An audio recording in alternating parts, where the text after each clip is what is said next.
ఇక్కడ రాయబడిన మాట ఏంటంటే, మీకు కావలసిన వనరులన్నీ నేనే సమకూరుస్తాను, అన్యజనులందరూ పట్టుకొచ్చి అవి ఇస్తారు, మందిర పని పూర్తవగానే ఆ మందిరాన్ని నేను మహిమతో నింపుతాను అన్నాడు.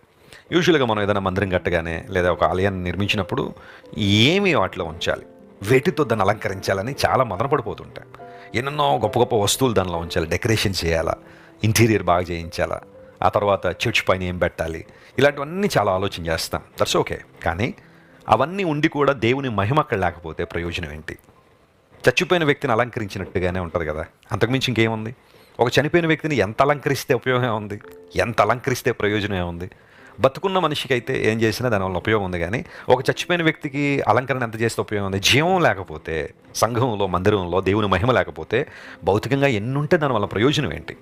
దేవుడు లేకుండా సెలవిస్తూ ఉంది, నేను మందిరాన్ని మహిమతో నింపుతాను. ఎందుకు దేవుడు మహిమతో నింపుతాడంటే ఆయన మహిమ గలవాడు కాబట్టి, ఆయన మహిమా సంపన్నుడు కాబట్టి, మహిమా స్వరూపుడు కాబట్టి ఆయన